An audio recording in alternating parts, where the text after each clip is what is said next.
dialogue, where we'll be talking about the participation of women in budget processes. But prior to starting, we're still waiting for a few more people to log on. There is a poll that has been posted. If you could all just kindly take a few minutes, I think it'll take no more than 2 minutes to take the poll. We'll really appreciate it. Thank you very much.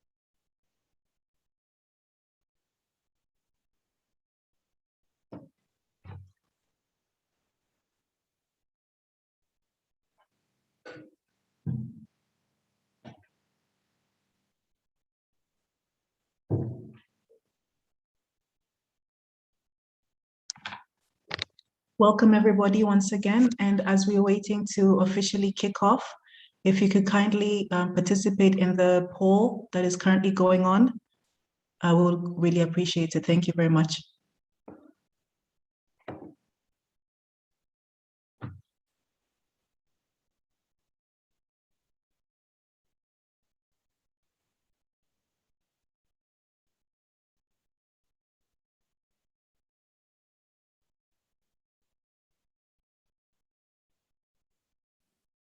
Hello, good morning, everybody. Good morning. Karibu, welcome. We're just about to start officially, but prior to that, as we're waiting for more participants to log on, we're kindly asking you if you could participate in the anonymous poll that has been posted. Thank you, Asante. As for me, I have already polled. Excellent, Asante Sana.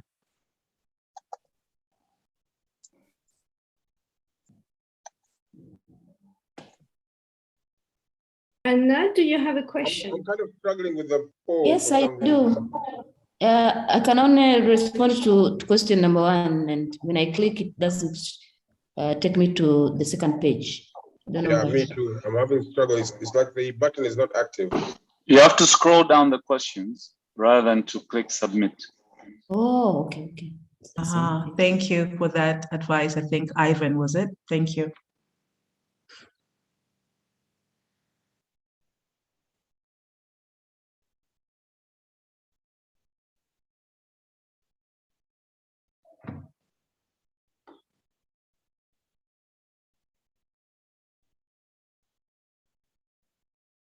Thank you for those who have already answered and completed the poll. But for those who are just logging in, we're kindly asking you, as just before we start the official session, if you could kindly complete the poll that has been posted. Thank you very much.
Thank you, everybody, for continuing to fill in the poll. I think we're almost at 90% participation. So we encourage those who haven't yet completed it to kindly do so as we get started.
Thank you once again, everybody, for participating in the poll and for logging on early on time for us to get started.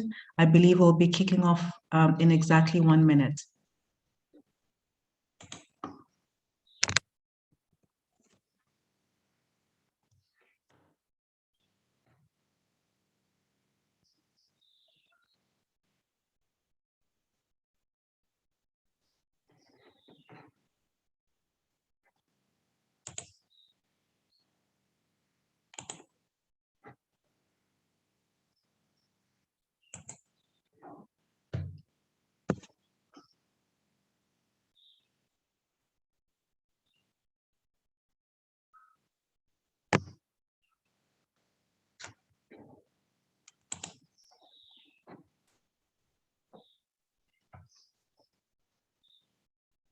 Hello, everybody. Good morning and welcome once again to this online session by Pilot for Research and Dialogue, where today we'll be discussing the participation of women in budget processes and in tax policy and programs in Tanzania. Well, for those that have already logged on, you've already participated in an online poll. I see more people are waiting and joining us as we are getting started. So for all those who are also joining us, I believe that the poll will be posted again at a later time. And we'll ask you at that point to kindly just take, literally, I think it'll take 1 to 2 minutes to fill in the poll, so that we can also get that information from you, as we have from the participants who had already logged on. But we appreciate the fact that you have all taken your time and you have logged on and participating with us virtually from Tanzania, as well as from many of our partners and colleagues who are logging in from outside of Tanzania. So thank you very much for taking this time. So today we will be talking about the participation of women in budget processes, its importance and significance for inclusive development, as well as tapping in some of the issues around taxes, the tax policy regime, and the programs in place to promote the participation of women in the budget process in Tanzania. We know that this is important for a variety of reasons. Most of you here are knowledgeable of some of the literature and the information out there on the importance of including women, and for women to actually take part, to be a part of the process in budget making in the country, in order for them to be included, but also in order for it to promote inclusive development. With that, I would now like to welcome Dr. Elise Ferron, project lead, to give us some welcoming remarks and introduce us to today's session. Welcome, Dr. Elise. Thank you very much, Namwaka. I would like to warmly welcome all of you to this online panel.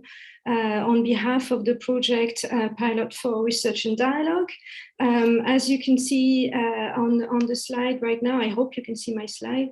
I am the head of the project, and I will very briefly, I don't want to bother you too long, but just present you the project and what the project is about. So Pilot for Research and Dialogue has two main objectives. The first one is to promote dialogue on economic resources, policy and fiscal governance in Tanzania. And the second one is to create a platform for sustainable dialogue, including public and private stakeholders in the different regions from Tanzania. We also have other objectives, three stand out. The first one is to promote and disseminate high quality and evidence-based research on policies, resources, economic and fiscal governance. So we have a lot of publications that you can find on our website. I will give you the address later on. We also wish to nurture debate among stakeholders from the public, private, and civil society sectors on these economic and fiscal governance issues, and especially with government stakeholders in Tanzania. And we also wish to increase research capacity in Tanzania on those issues and expand the links, networks, and connections among economic and governance research institutions in Tanzania. So we have like different layers of objectives, if you wish. I would like, because this panel this morning is dedicated to women in budgeting processes, I would really warmly encourage you to have a look at our new policy brief that was published this very morning on women inclusion in the policy process. So you have the address on the slide, but I will also paste it or in the chat. Yes, I very much encourage you to have a look at it, because I think it will also feed and carry on the discussion that we will be having today.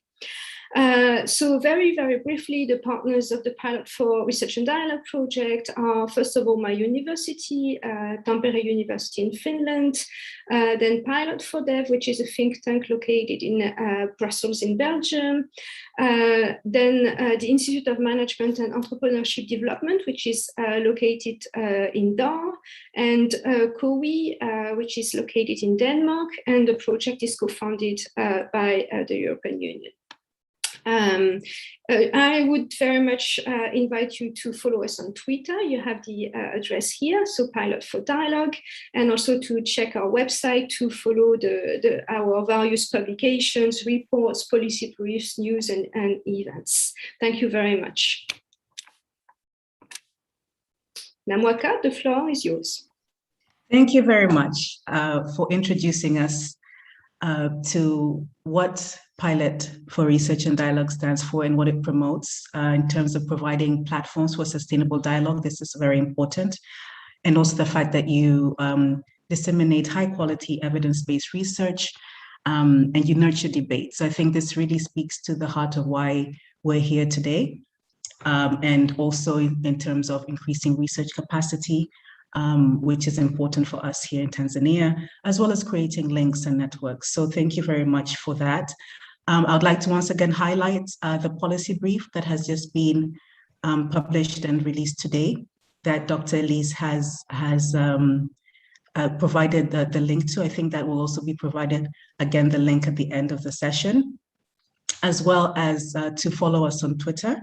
I think some may also be on YouTube, and all the questions that you may have as we start off the session, you can post kindly in the chat here in this particular platform, but you could also post on YouTube, and we will be monitoring your questions, and then we'll feed them back to the panelists and to the keynote presenter as we proceed. So with that now, I'd like to turn to our keynote presentation today, which will be done by Dr. Lucas Katera. Dr. Katera is a distinguished economist here in Tanzania with vast experience on research and policy analysis, with particular focus on poverty, policy, governance, and service delivery. He has led and been part of various research teams For example, he was the co-team leader of the Local Government Reforms Formative Research, which tracked implementation of reforms to inform reform managers on lessons learned during implementation. He was also a member of a 5-year research program on Tanzania as a future petro state. I think we all know that in the past few years, Tanzania, we have discovered significant reserves of gas. And this was a collaborative research between REPOA and CMI of Norway, where he served as a governance component lead. He is currently a member of a research program on political settlements and revenue bargains in Africa. This particular program is funded by Danida, but he currently serves as the director of collaboration and capacity building at REPOA. And I think for all of us here in Tanzania, we cannot talk about research in Tanzania without talking about REPOA. So it is therefore an honor and very glad and happy to have him on board today to serve as our keynote speaker. Karibu sana, Dr. Lucas. Okay, thank you very much, Namwaka, for inviting me. But I would like also to thank the organizers of this policy dialogue, which is an important aspect of development in this country. And as you said before, I will take you through aspects of the gender issues in relation to budget processes and allocation of resources. I think I am allowed to share the screen. Yes, Dr. Lucas. Yes, thank you very much. I think it.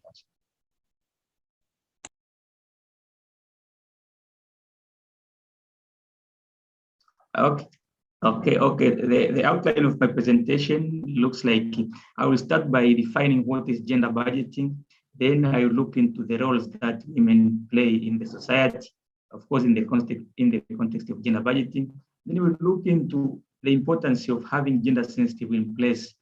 And then this will be followed by what happens if budget is not gender sensitive. Then you look into the consequences of insensitive budget, what is happening if the budget is not gender sensitive, and then looking at Tanzania, where we are moving in the right direction or in the wrong direction as far as the gender perspective in the budgeting is concerned. Now look into the lesson from the past that have emanated from the gender insensitive budget in the past, and then I will conclude. Now, starting with what is gender budgeting. Basically, this is mainstreaming gender perspective into the national budgets. There are different ways people are looking at it, but basically this is the strategy to achieve equality between men and women in the allocation of public resources. It's an approach to budgeting that can improve it when fiscal policies and administrative procedures are structured to address gender inequality.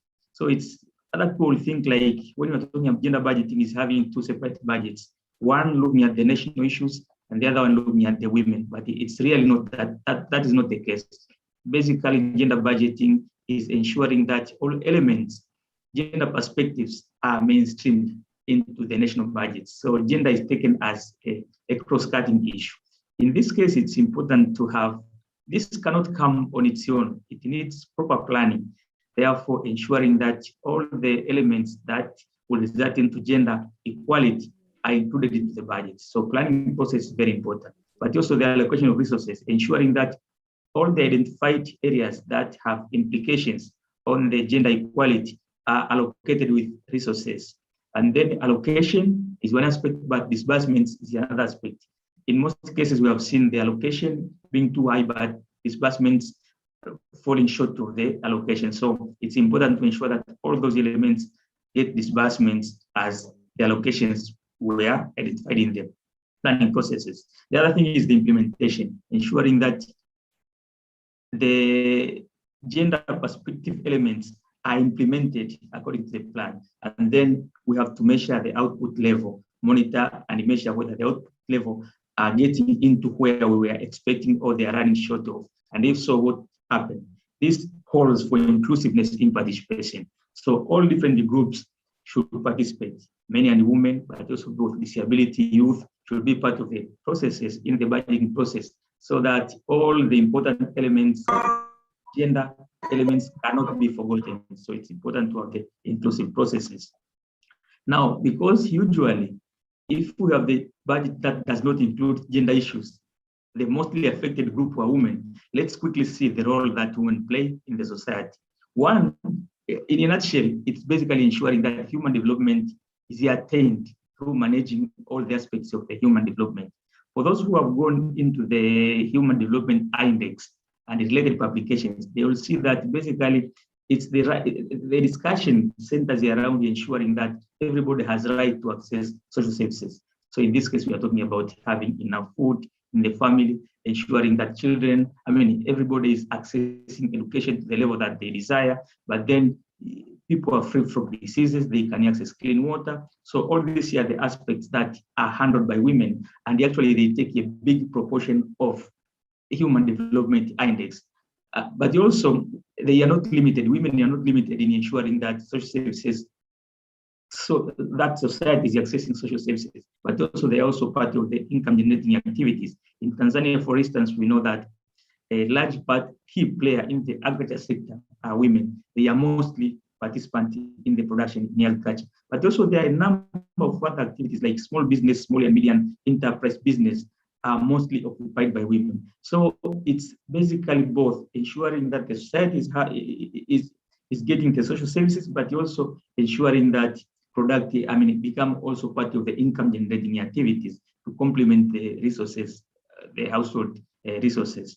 So that's really the role of women in the society. In that case, we see that the burden shouldered is very big. So if that is the case, then let's see the importance of now reducing the burden of the burden shouldered by women by looking into the importance of gender-sensitive budget.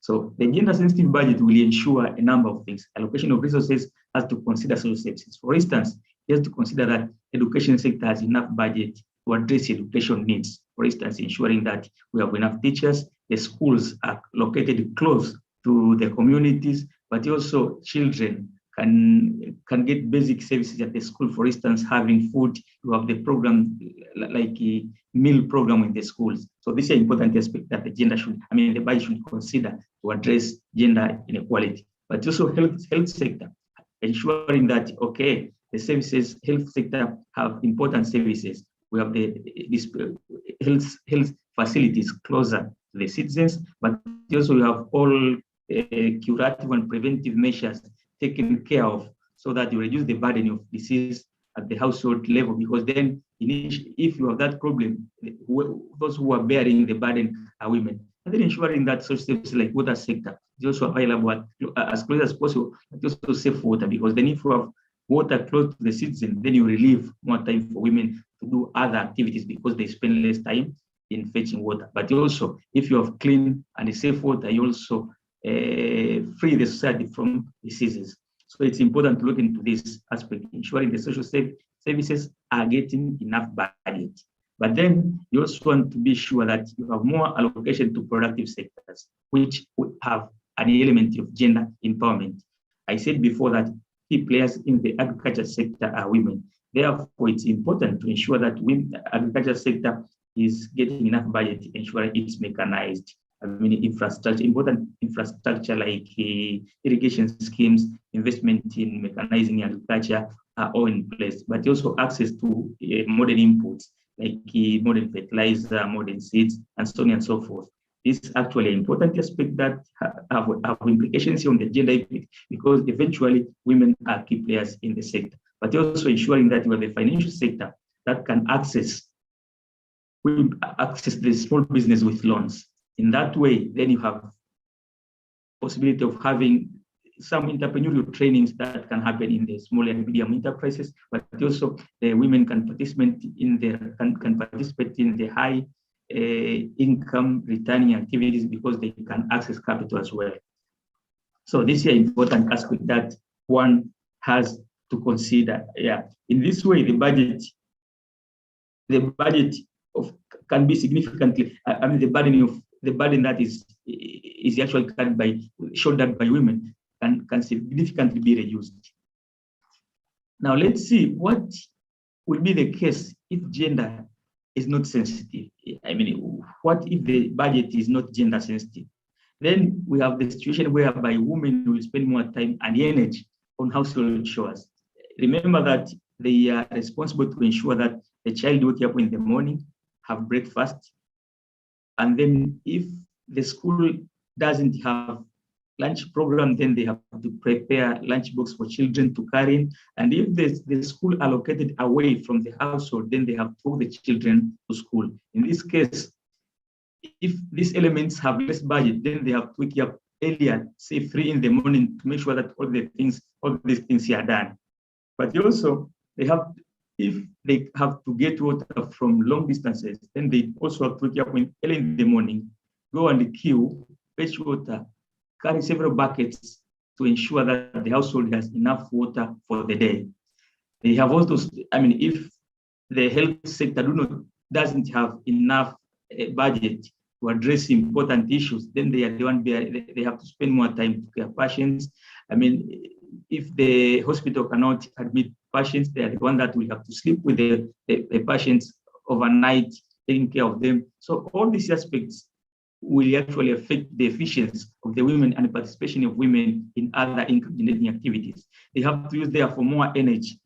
You see more energy in economic activities. In the agriculture, they have to use the hand hoe, and then the agriculture is dependent on rain-fed if irrigation infrastructures are not there. In that case, the output, they spend a lot of energy, but the productivity is quite low. But also in the business, if the financial system is not able to provide entrepreneurial skills as well as ensuring that they have access to loans, then they will engage in business with small capital and hence low return. So in that case, if budget is not gender sensitive, you see women end up shouldering all problems associated with household well-being, but in a very difficult manner. Now let's see what are the consequences of that. One is the exposure to gender violence. Remember that if they have to wake up early in the morning, for instance, to fetch for water, they have to walk long distances, and then this exposes them to some gender violence like sexual harassment. But also, if they are living they also expose them to other risks, like they can be attacked by wild animals because it's night. But also, there's a challenge that they can face because on the way, it's actually, and if you look at the diseases as well, they also exposure to diseases if the health sector is not doing well because they have to treat the passengers. Think of the situation, the current situation, the COVID-19. If you have a serious problem with the women taking care of them as a result of their exposure to get that disease, eventually what is happening, they will have poor performance. For instance, since female children are the supporter of their mothers, therefore their performance at the school becomes quite low because then they go to school already tired, but then the final assessment of their performance is done equally between men and women, and therefore this becomes unfair because they go to school quite very tired. For the female workers, they go to the work also very tired, therefore productivity at the office becomes low, but eventually issues like promotion, increasing salary depends on the performance of the employee, therefore they become the victim of the situation. But then they end up engaging in activities, economic activities that have low income. If they have to go to the agriculture with lower mechanization, using hand hoe, dependency of rain-fed, they end up in lower productivity. But also, even when they do small and medium businesses that do not have capital, they don't have entrepreneurial skills, they also end up engaging in those activities that have lower return to their production. Eventually, on some, then the sum of this is poor human development as a whole. So let's see whether Tanzania is moving in the right direction in this case. We have gender budget initiative, which started to be implemented in Tanzania since 2001. The main aim of this was to ensure that the gender is mainstreamed in the budget. It was championed by a number of institutions, including including Tanzania Gender Network Program and the other civil society organizations that are promoting the gender equality. So in this way, the gender has been mainstreamed in most of the ministries and departments requirements in the government. But then from the publications and reports that have been produced by various gender studies, they indicate that it's the water sector that does well compared to other sectors. And then we have also some other national development frameworks, like in Kukuta, 5-year development plan. We are now in the 3rd one, and they have insisted on gender analysis, for instance, ensuring that data is disaggregated by gender, so that the gender-sensitive items can be looked more carefully. And there has been prioritization of women in different aspects. For instance, scholarship. I know some of the universities, including Dar es Salaam, they have a special program to ensure that they can enroll more women. They call it pre-entry program, whereby those women who are just close to getting the grades that will take them to the university, they are going to a crash program, and then they do some examination. Those who will pass, they can join the university. We have gender-sensitive employment. I mean, some of the conditions that are provided, like having the announcement of employment, but then put a note like women are highly encouraged. So this have happened, indicating that the country recognizes the importance of gender budgeting and gender equality in the development processes. But then historically, this had never happened before. It's something new phenomena. So we have still the remnants. So despite all this progress that the country is making, there has been still some challenges because of the remnants of the system that existed before, and it never controlled, it never concentrated on gender budgeting. Therefore, what we are seeing currently is the result of the bad system of budgeting in the past. Looking at the enrollment at various levels, inequality increases with higher levels. This year, the statistics that have been produced from basic education statistics. You see, at the lower level, female-male gross enrollment in primary schools, they are quite the same one. In some cases, we have more female than male. But immediately you move to the secondary, to the lower secondary, you start seeing skewness. Women are starting getting fewer than male. And then when you go to higher secondary school, from 5 and from 6, you see now clear difference between men and women.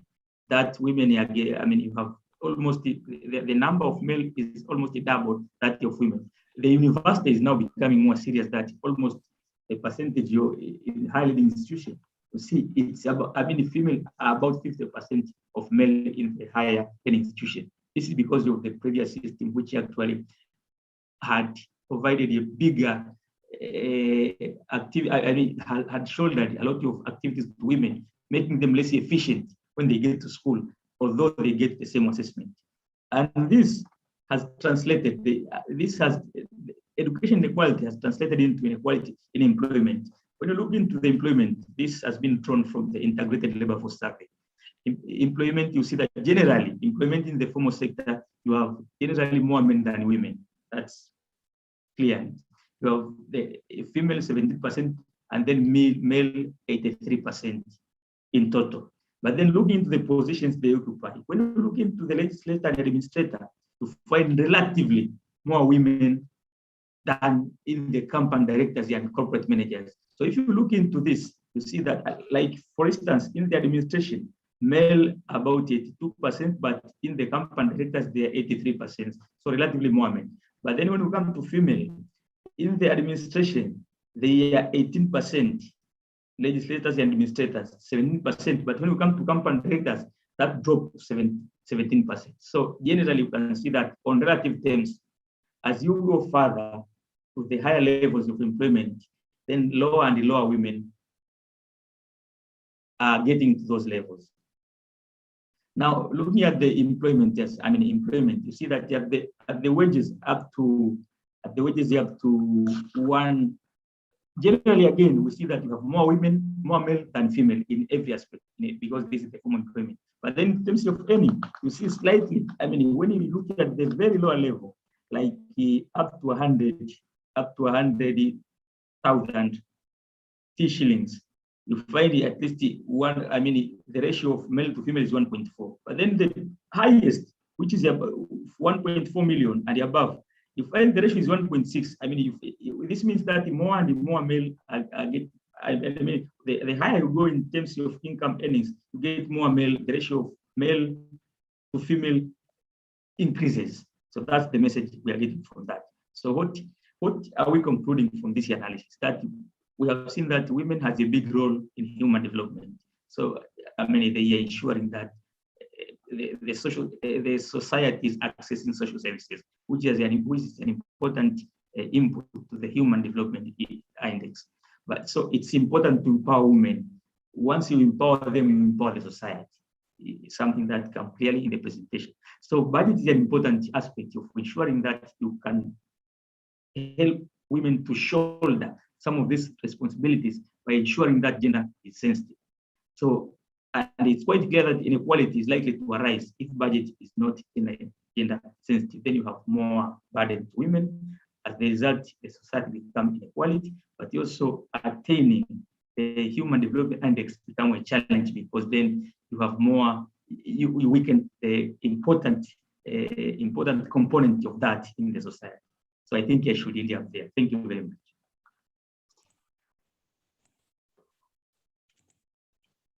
Asante sana, Dr. Lucas, for giving us a teaser, is what I'll call it, giving us some very high-level information, but really food for thought for us today.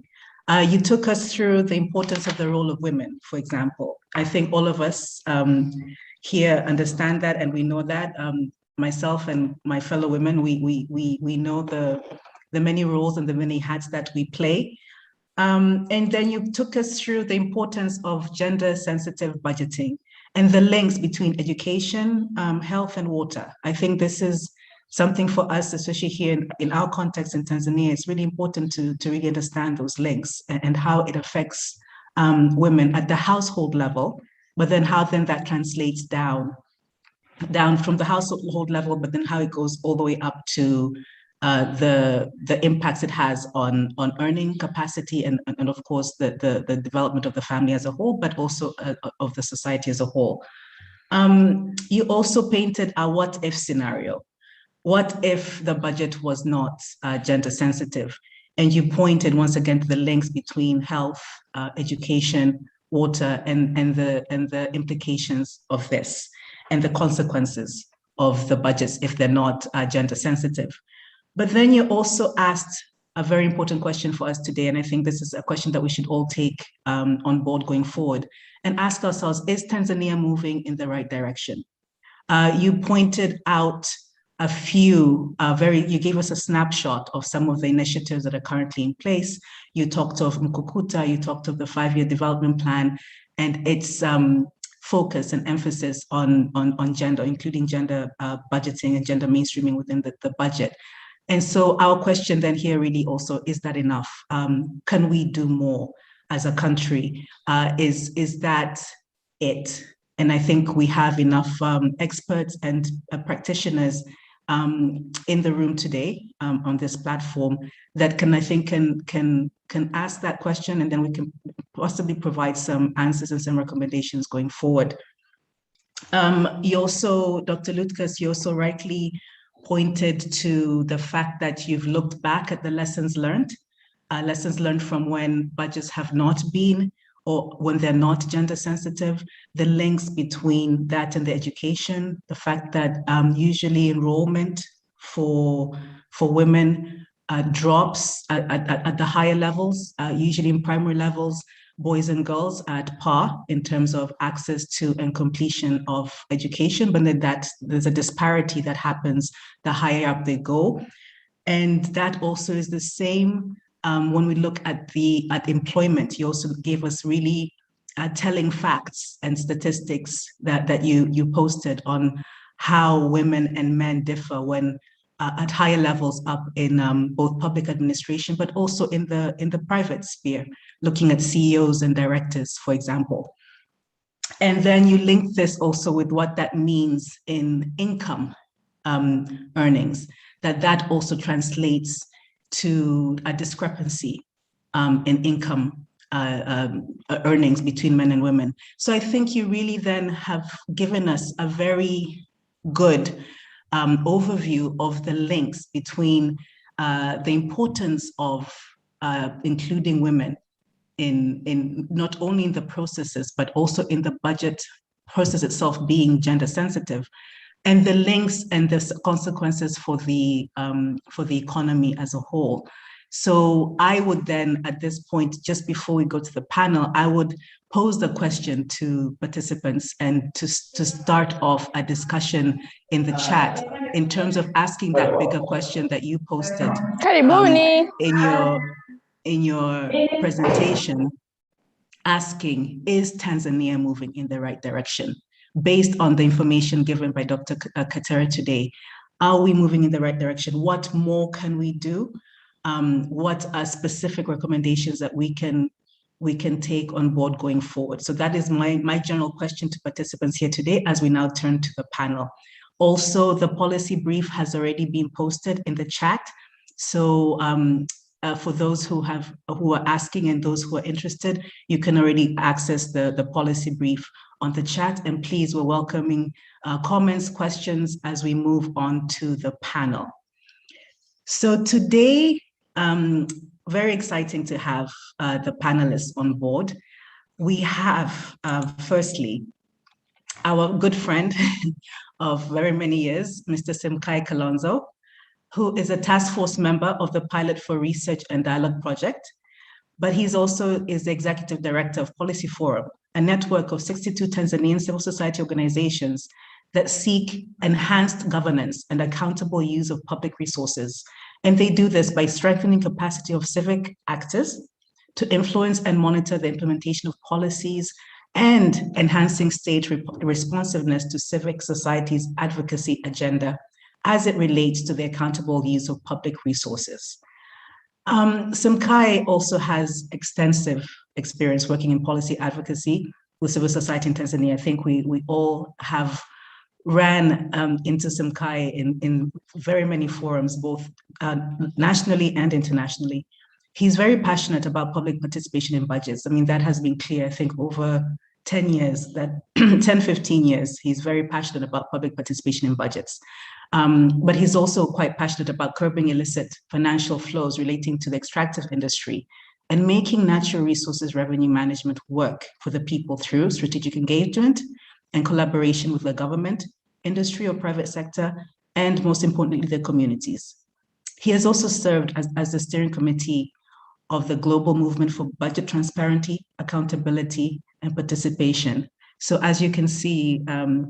Kilonzo is undoubtedly the right fit for the session today, and we welcome him to share his vast experience on this. Karibu sana, Semkae. Thank you, thank you. Yeah, as introduced, I won't spend much time introducing myself. Very elaborate description of what I do. Yeah, just back to I think to start off my pointers, I think I'd like to go back to Lucas' presentation. He reminds us aptly that gender budgeting as a process, as a concept, as a practice began in 2001. So to answer your question, is there more we can do? I think there's a lot more we can do, and there's a lot more traction we can gain. I'm personally not impressed, given the 20 years that Tanzania has been exposed to gender budgeting as a concept, and the tools are quite vast and available in the country, but they're pretty limited, I think, in terms of their utilization within the civil society sphere. And yeah, while we do have really good stories and case studies of successful, gender budgeting in Tanzania, done by civil society organizations, both at the local level, at the subnational level, but as well as at the national level. But I think there could be more that still can be done. My frustration pretty much is that we do have powerful vehicles to ensure that gender budgeting is taken more seriously and achieves, widespread and significant outcomes. but that's not happening. And I'll just give an example. I think, for example, we know within Parliament there's an MP women's parliamentary caucus, that should be, typically an effective vehicle to ensuring that that gender budgeting is taken seriously, and they have the opportunity with each budget process within, not just within government, but within Parliament in specific, to make sure that gender-sensitive budgets are enacted.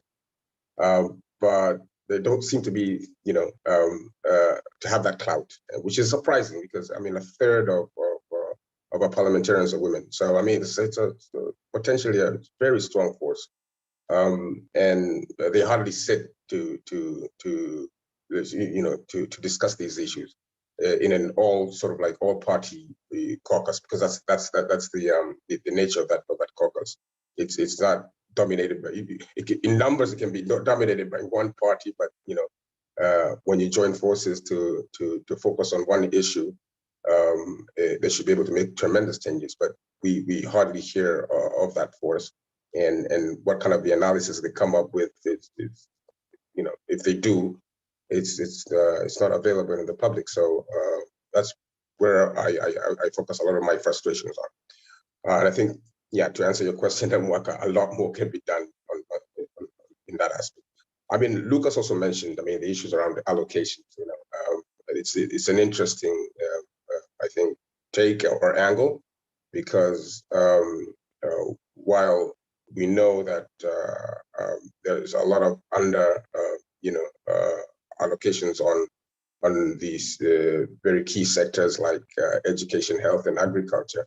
And particularly agriculture, which is a curious one, because not only that over 50% of those employed in the agriculture sector are women, but they seem to put in a lot of work and as women, and get quite few benefits, if any. And I think gender budgeting should be able to reflect that. But I don't think it does to considerable scale, or to be impactful enough to create actual changes. But apart from allocation, I think it's really important in that for people, in the development field, but also in the policy making field, to always remind themselves that when we talk about allocations, it's not just about money to women, because I think sometimes the discussion gets lost in that. Even within the political realm, within parliamentarians, when they will always get back to you and say, but we have an entire ministry that is devoted to women issues and children and the elderly, so automatically there's a budget for women. But the importance is actually mainstreaming gender issues in our public spending, which is slightly different from allocating funds to women.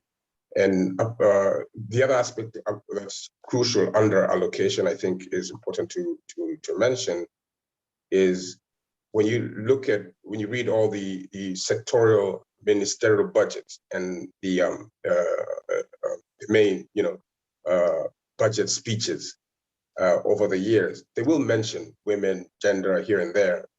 So they're brief policy statements that you can read, but when you look at the numbers, it's really hard to track. It's really hard to track to see where are the allocations towards gender, or gender-sensitive budgets. It's hard to determine, and that's what you look at it more broadly under the SDGs. Again, that's another thing that's also lacking. If I were to look at both sectoral and the main budget of the country, it's hard to see how we trying to address the SDGs within the budgets. So that goes in tandem with the whole gender budgeting process. It's really hard to even make government accountable to ensure that they're actually are producing gender sensitive budgets, apart from the policy statements that you can read within the text, but not within the numbers. But I think another important thing to mention is gender budgeting is not just simply an issue around equality. You know, I have to be careful when I say this, because yeah, it's good that we're focusing on equality and equity, but we should also see it as a strategic imperative, right? You focus on gender budgeting. You're also, in a way, fastening the development process. Yeah, if 50% of the country's population or more are women, and they're underserved,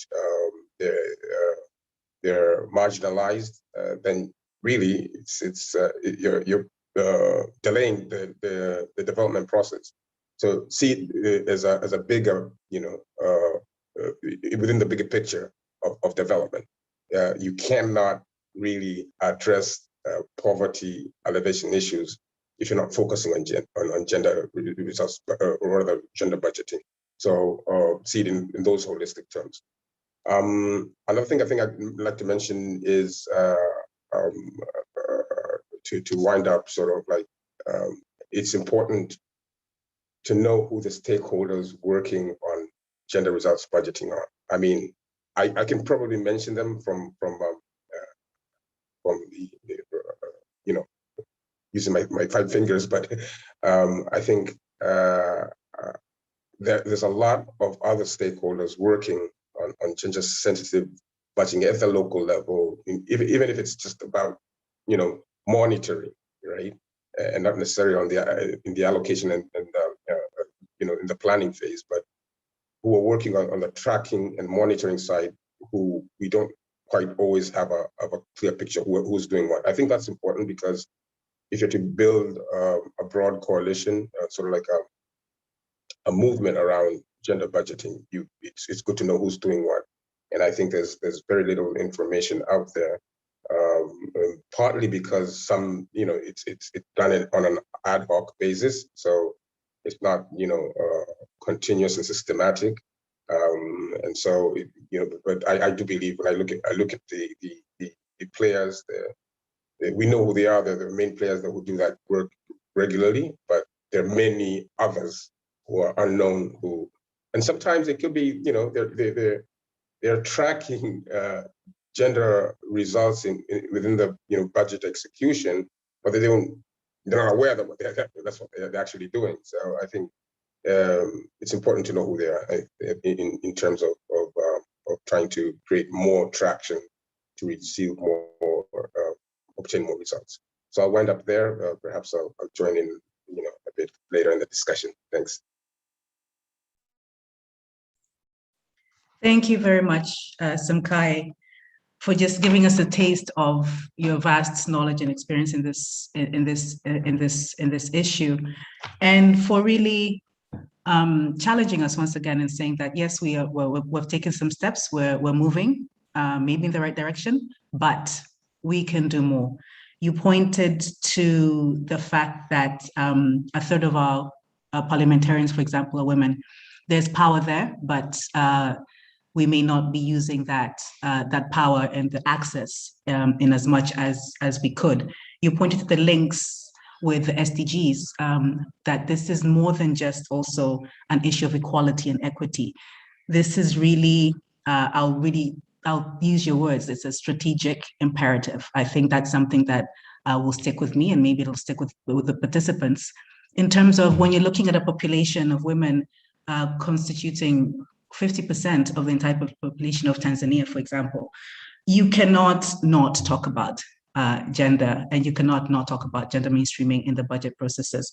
And so therefore, this actually should be used as a catalyst to economic development. So this is something that I think came out quite clearly. And also, once again, to borrow your term, you just said that it needs to be, in much as we're looking at women's participation in the budget process, really, we need to almost open it wider and look at it in a more holistic manner. And I think that's also something that, for me, it's a key takeaway.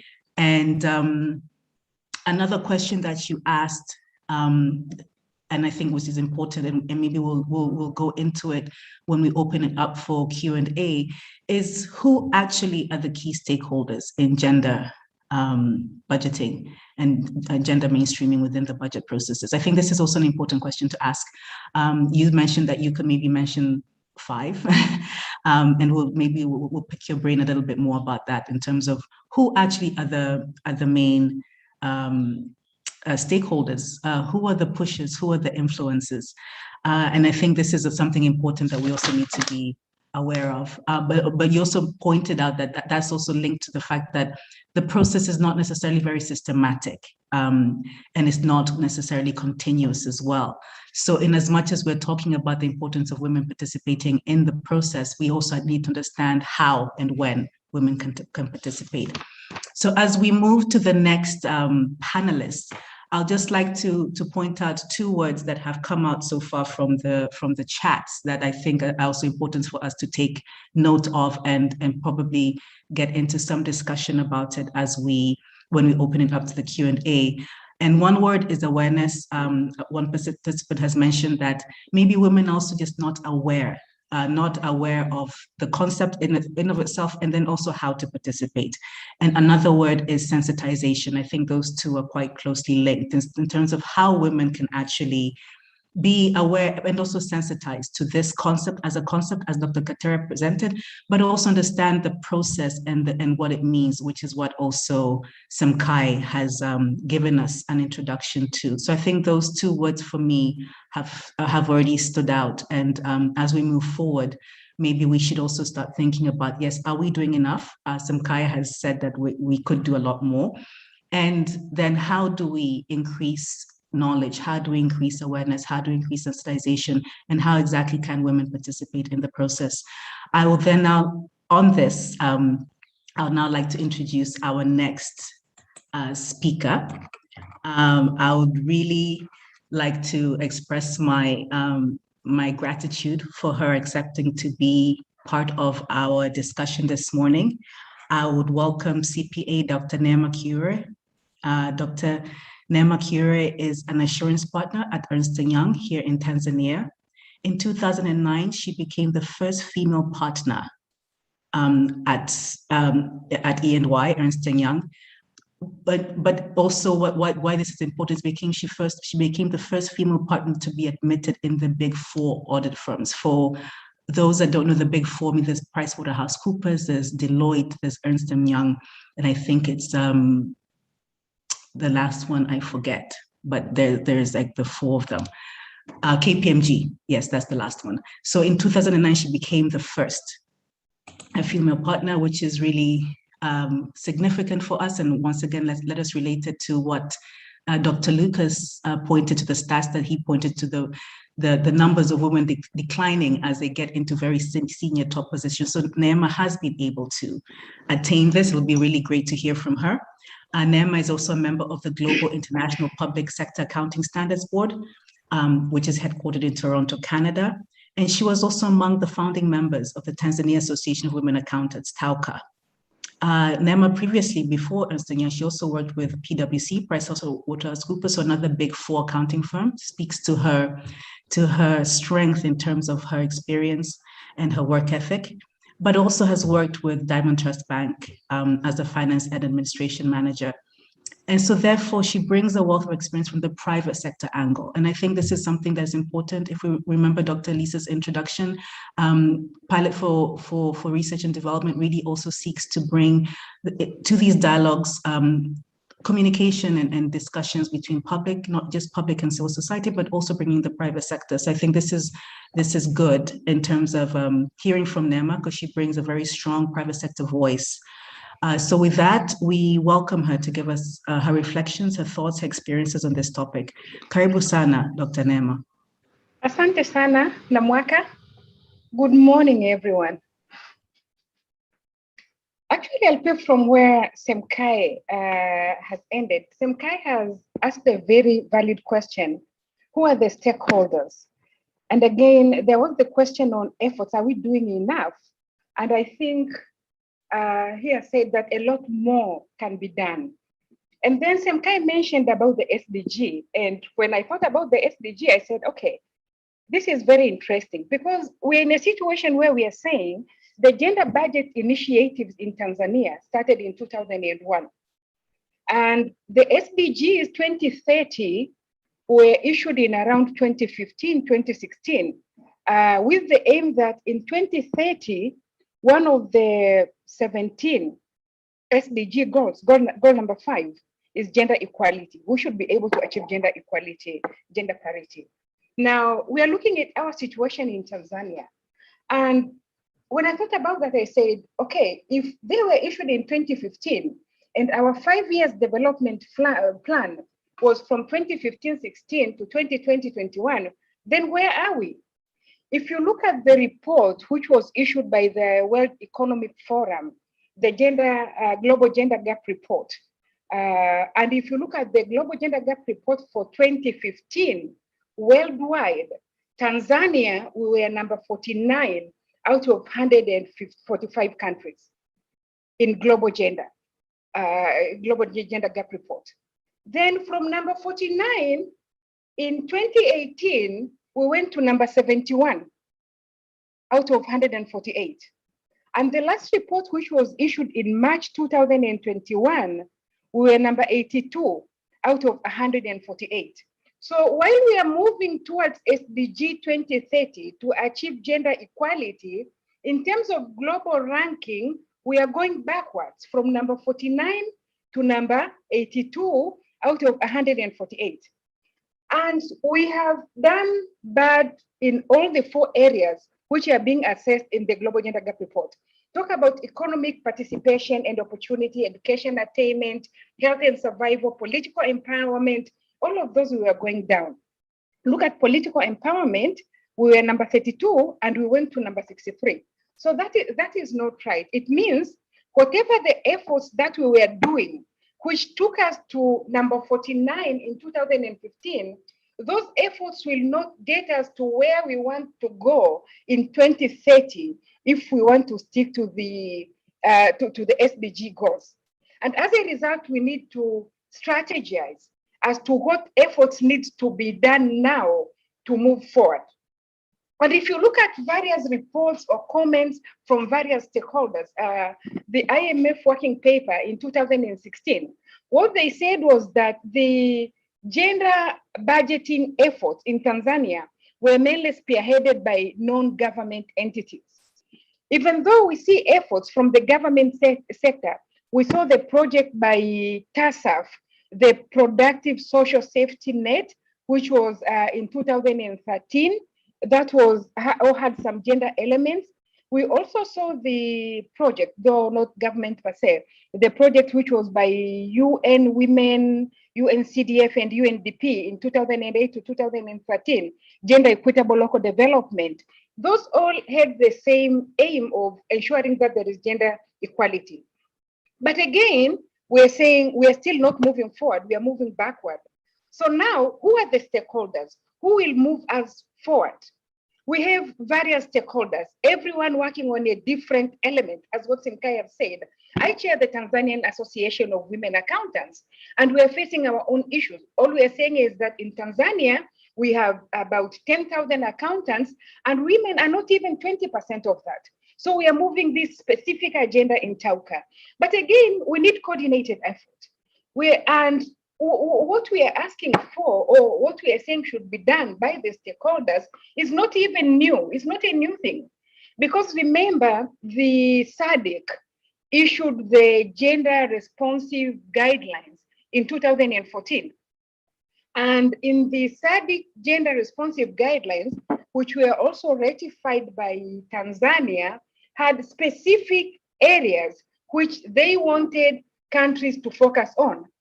And it's clearly saying that the stakeholders were the ministries responsible for finance, ministries or departments responsible for gender. In our case, it will be the Ministry of Health. It was the sectoral ministries, department, agents, and local governments who we all have, and also parliamentarians and civil society, the NGOs. And they're looking at that, and they're saying, if we're looking at that, we need to have the gender budget circulars. We need a situation where we will have gender action plans in our countries. We need a situation where we will be able to integrate gender in major development framework and macroeconomics framework. So all that we are going back to is because we are not moving forward, then we need coordinated effort. And as a result, probably we need a situation where when the Minister for Finance is doing a budget presentation, then he should be able to make the gender aware budget speech. He should be able to tell us how they are going to achieve or minimize gender equality by the various activities which the government is doing. You know, when we're talking about gender, as a mother, I'm also worried because I'm saying, okay, I'm talking about my daughters. Someone will say it's about our wives, it's about our mothers, it's about our aunts. And as a result, we have to be careful. The World Economic Forum report said that it will now take 135 years. The World Economic Forum Gender Gap Report of 2021, they're saying that it will now take 135.6 years to achieve gender equality. The previous report in 2018, they said that it's going to take 99 years to achieve gender equality. So now they're saying gender equality has skipped a generation, gone up by almost 40 years, which is not good, which is not a good sign. And as a country, we should be able to make sure that everyone is aware that if that is really what we want to do, everyone is aware as to the effort which needs to be done by the government, by the families. Maybe we have to start from the very low level, the family level, by the families, the companies, the governments, parliamentarians, NGO, because there is where, or that is what we want to achieve. If you look at the private sector, sometimes you're saying, okay, the issue is really not that big at the moment. If I look at where I'm coming from, Ernst & Young, then I'll say that 10 years back, we had a similar situation. But the gender equality has been incorporated in all our KPIs as partners. And it was clear that by 2020, we need to have gender equality 50-50. And our recruitment and everything were therefore focused on achieving that because we were evaluated on that. And by June 2021, we are 52% women and 48% men. So this year, they're saying no more women. No, get men, because now it's going to get bad. My manager's team is largely women. So, okay, so which means that if we put KPIs, if we have budgets based on KPIs, what is it that we're doing to measure the performances of those budgets at the end of the period? Or it is something which we just do as usual, let it go. We've done it this year, we've said it in the budget, gender budget statement and all that. Next year, we are really not concerned as to what is happening. Because the statistics are really worrying. It is the first year we are having the first woman head of state. And if you look again at the World Economic Forum statistics, their numbers were not very good because they were saying women in, specifically for Tanzania, women in ministerial position were only 18%, whereas the women in parliament were 36%. Now, if you look at what we've done as Ernst & Young, then again, it is translated into what we see in the World Economic Forum report, because there it was clearly saying that on professional and technical workers in Tanzania, 43% are female and 57% are male. So you can clearly see that the professional line, the professional side is doing well. And it is because here they've been able to put KPIs on this particular area and they're able to monitor the performance of that. If you just put something where you do not have a way of measuring the performance, then nothing will happen. So there are challenges. And the COVID pandemic has made it even worse, because if you look at the SDG report 2021, the Sustainable Development Goals report 2021, again, it's heartbreaking to see that they're saying that during this COVID, the pandemic period, the violence against women has increased, is unacceptably high, and the pandemic is making it worse. And also they're saying that the child marriage has also increased. The progress towards abolishing child marriage, whatever that was done is no longer working. Women, unpaid work. Dr. Katera was talking about unpaid work. Now we are staying at home. So automatically the Sustainable Development Goals report is saying that the pandemic is adding to the burden of women's unpaid work, while squeezing most of us out of labor market. So that is not good. And as a result, it should be very clear to emphasize that it is not about how much has been allocated to the women project. It is not about whether an equal amount is spent on women and men, but rather whether the spending is adequate to women and men. We are not 50-50. So even if you allocate 50-50, it's not enough for us. If you look at what we're doing as women in Tanzania, if you look at the girl child, if you look at women in general and their businesses, probably what is allocated is not enough. So we are not talking about equal, we are talking about the amount being adequate. We are talking about us acknowledging the relevance of unpaid work.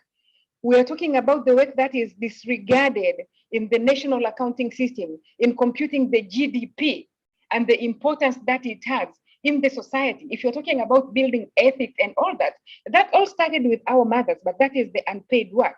So we're saying we should not focus only on the contents of the budgets and the related policies, but also the underlying budgetary processes, I agree. And therefore we should be able as a country to have a report which will analyze the degree of the inclusiveness. Like in the private sector, we have that inclusiveness. How are you able to include different tribes, like in other countries? They talk about tribes. In Tanzania, we're really not focused on tribes in our reports, but we'll talk about gender, we'll talk about different things. Openness of policy making, budgetary translation. So it is to be able to encourage all those stakeholders, women organizations, to participate. I've been a vice chairperson of the National Board of Accountants and Auditors for the past 6 years. And we were doing the budget commentary on annual basis, the pre-budget comments, submitting them to the Ministry for Finance. And this was the venue which we've been using to be able to get various comments from women, from the Tanzania Association of Women Accountants and other associations which incorporate women, to be able to see what is it that they have to tell us, and probably we can take it forward to the government. But again, I'm saying, even if that will be done by this association, that association, we should have a framework which will incorporate all the stakeholders in the country. Namwaka, should I put a stop?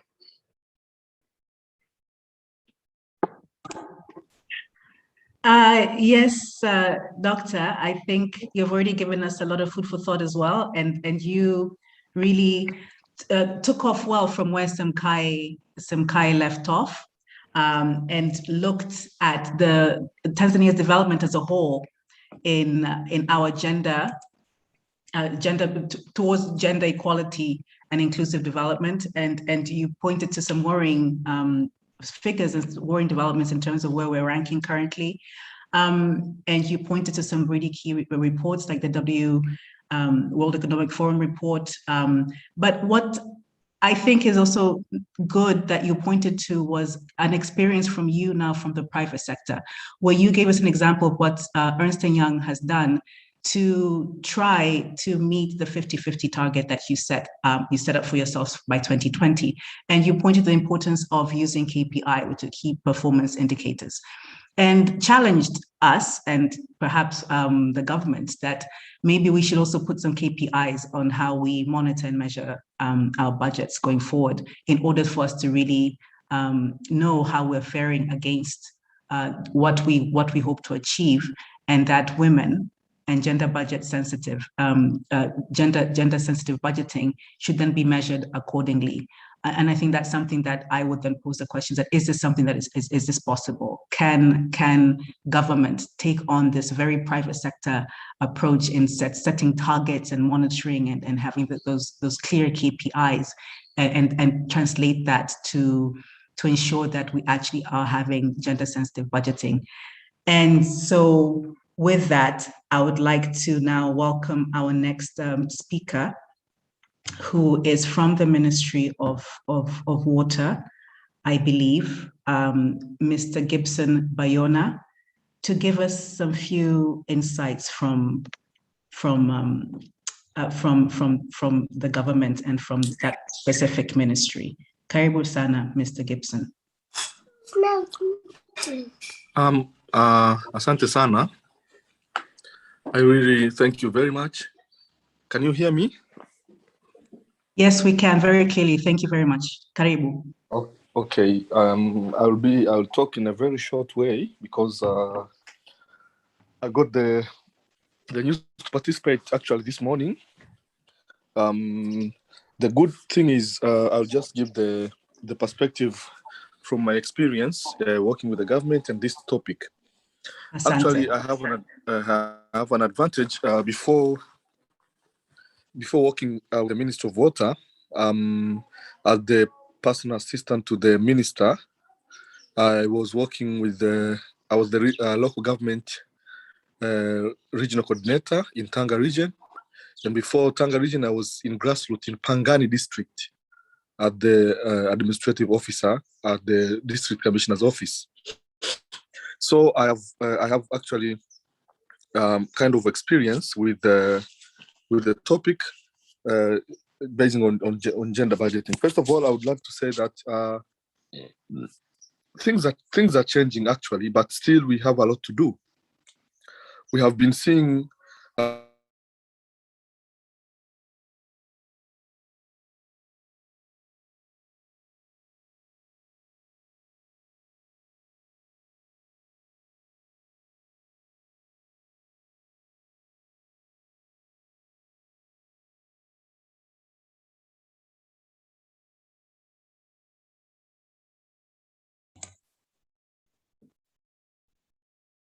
Hello.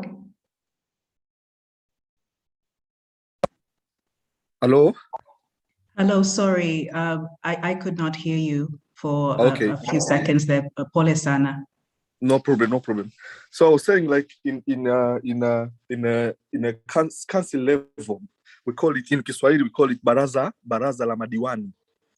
So this is where the councillors sit and make decisions, the budget of the council of the particular district.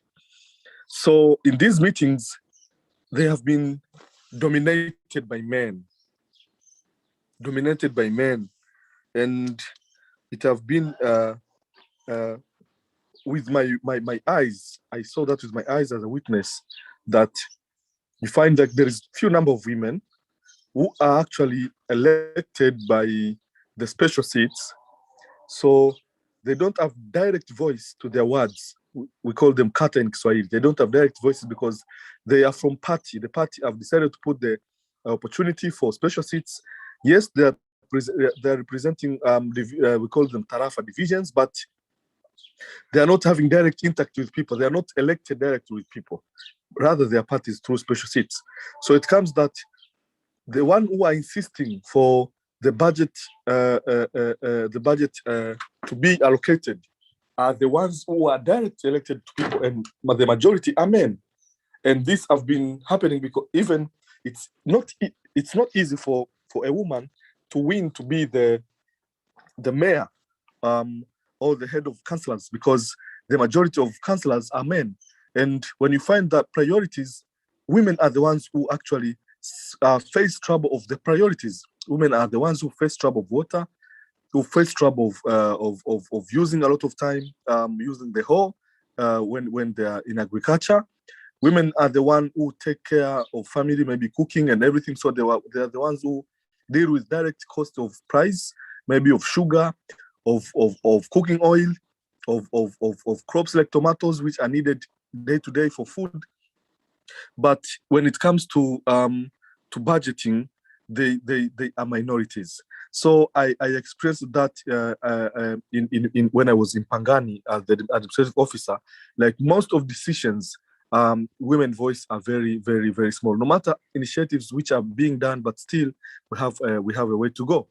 But my other experience now at the Ministry of Water, or in big meetings which need maybe plans, we find budgeting plans for water priorities. Where should we take water? Where should we start with? What region should we start with? What district should we start with? There was a big challenge because also here men were the majority who are in decision making, in budgeting and on all plans. And also when you come to reality, you find that the ones who are affected with allocation of water directly is women, and they are the ones who face trouble of using a long way to go or travel to find clean water for the family. And all blames comes to them when they're also late to take care of their husbands, like cooking, taking care of children, and making sure all family order is unset. So it means in this sector also, they are the ones who are very connected when it comes to where should we take what and how. But the advantage we're having now, our president, who is actually a woman, we are lucky in Tanzania currently, and we thank God for this experience, has already said that her priority is women and water. Her priority when she was the vice president was health, and she actually invested in making follow-up on the government's initiatives of building health centers and hospitals. And after she became the president, she said it openly, like, now I'm changing the priority. My priority is water because women are getting, and she's actually saying it straight, women are getting trouble with this. In our Ministry of Water, we have an advantage already. We have the deputy minister who is a woman, and we have a deputy permanent secretary. The deputy minister, her name is Honorable Mary Priska Mahundi. And we have deputy permanent secretary, who is also Madam Nadhifa Kemikimba. She's a woman. And we can see how much they are contributing a lot and insisting on how we can do more to help women. And the chance they get, they use it wisely to make sure that they speak on behalf of other women to get water. And it shows us the sign that when women will be well given chance to participate or taking chance themselves to participate, it will help a lot, because what touches life directly depends on their hands and their participation. And this has shown us the picture, because even in our ministry, the ones who actually try to insist with passion and feelings on the problem of water of our country is the women. And we get that picture through our deputy minister and our deputy permanent secretary. And our wish is also we can get to know how much we need to increase the participation. And currently our minister is trying to involve water engineers who are women. We are trying to groom them. Apparently we elected the Madam Joyce, who will be accountable of all water, we call them Mamlaka za Maji, all over the country. She's the woman, because we have got to know that they really do this job very well. And where in our regions we have we have our regional managers dealing with water, every region, and few women engineers who are taking control of budgeting on all plans in those regions are doing their work very excellent, because they do it with feelings. They are still very few, very, very few, and we need to do more. We don't only need, what I've learned is we don't only need to prepare women engineers, but we need also to prepare women engineers with the leadership skills so that they can be regional managers, because there are, yes, we have women engineers, but still they are not ready to take part in being engineers and reading, like being a regional manager. Yes, you are an engineer, but you're also leading others to make plans. So we are trying to invest in that. We are trying to find them. We are trying to identify them and to see if we can get the good number in representation. But as other speakers have said before, we still need to do something. And we have to use this advantage currently when we have a female president who is showing the way, who is showing her strength, who is actually doing all she can also to pull other women to use this opportunity to take care of this challenge and to have a society where we can now be sure that we have a total representation of women in budgeting. After saying that all and connecting with my experience, and as I am helping the Minister of Water moving around the country, I still see the need of empowering women in that sector, in that section. But also, I've realized in these communities, we have water communities where we build water infrastructures, we coordinate and create a water community. And I've experienced these communities which are from normal people, they don't elect women actually to take care of those water projects, to take care of maybe collecting money,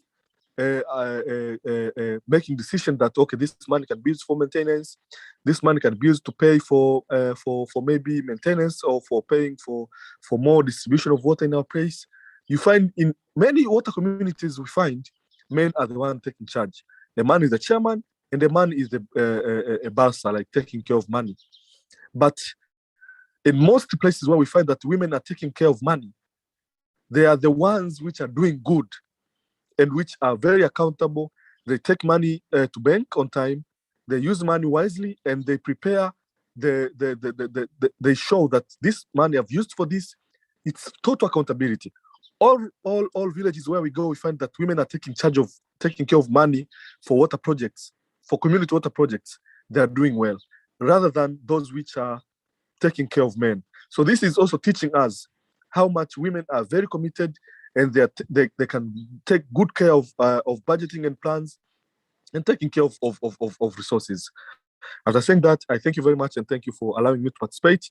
I'm sure in other parts I've been out of the topic, but I've tried my best using my experience to share with you. Thank you very much. Asante sana, Mr. Boyano, and thank you for accepting to join us today. And thank you for sharing your very, very, very, very valuable insights. You may have missed the first presentation, but what you actually presented marries the keynote presentation 100%. You speak to the importance of women and in the home and the links to the education, to health, and to water. That this was stressed by our keynote presentation, and we've also seen it stressed by other panelists. Dr. Neema also pointed to the most recent statistics from the COVID pandemic, for example. We're seeing that is impacting women in the household level more, increasing gender violence, increasing child marriage, and the importance of looking at the connection between the water sector as in its totality, but how it impacts women at from the national level, but all the way down to the family level. But what you also now have, but what also you have introduced to us, which I think is really what was almost the missing link, and you've provided it, maybe even without knowing it, but you've provided a very important link to what we were questioning ourselves in terms of how much do we understand about the gender, about the budgeting processes to begin with, let alone making it gender sensitive. So what you have taught us and introduced us today is the fact that it starts at the very local government level. You today gave us your experience from Pangani and Tanga region in the councillors sitting at the Baraza for Madiwani, where they sit and they make the first decisions at that very local level. And if women, as you have pointed out, women are not on that, they're not, very few women, if at all, are represented in that, it means that there's already that gap. The issues of gender sensitive budgeting are already lacking from that level. You then also pointed out from your experience once again as a PA, the Minister of Water, that even at the ministerial level, the same exists. We see that it's mainly men who are sitting on that table in that budget process. So we then go back, you then link back really to the question that Semkae has asked, the question that Dr. Neema has asked of who are the key stakeholders, what are the processes, and where really are the entry points, where are the spaces, where is the access? So in as much as you worried that you may not have, you have missed out, but you actually have really married some of your points and your experience have married to what the questions that were raised from previous panelists, but also to the keynote presentation. So asante sana. But I think something that is something that we can take from what you spoke about is how you're trying to promote and push to have more women water engineers.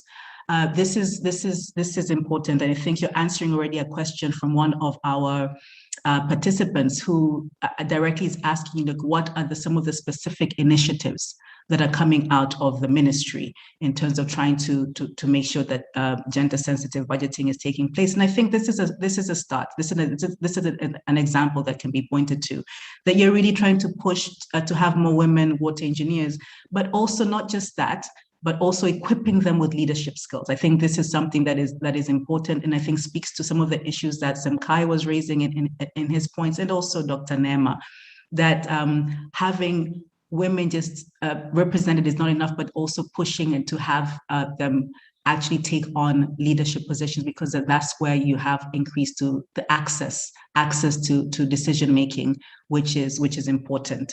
So asante sana, Mr. Gibson, for taking time and for sharing with us very valuable information based on your personal experience, but also giving us some initiatives that are taking place from the government, specifically in the Ministry of Water. And it marries very well with the issues and the questions that are coming up of the discussion today. So asante sana, tunakushukuru sana, asante. Asante sana.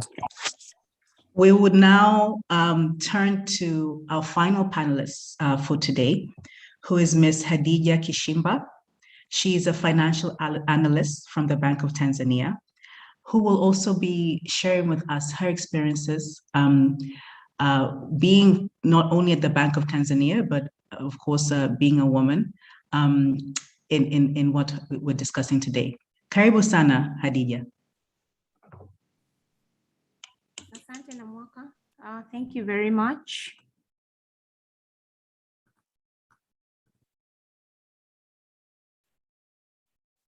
Can you hear me, Namwaka? Yes, you're very clear. Thank you. Karibu sana, Hadija. Only that we can see you. Okay. Can you turn on your video, maybe? Oh, yes, I have. I think you need to turn it. It's a turn it, okay. Yeah. There you go. Okay. Karibu sana. Karibu. Thank you very much. Good morning, everyone. My name is Hadija Kishimba, working at the Central Bank. I'll be sharing a little of my experience. And I think much has already been said by Dr. Neema and Semkae, even Gibson from the government point of view. He's given more elaboration given on the structure and the issues that could be impediments when it comes to budgeting process.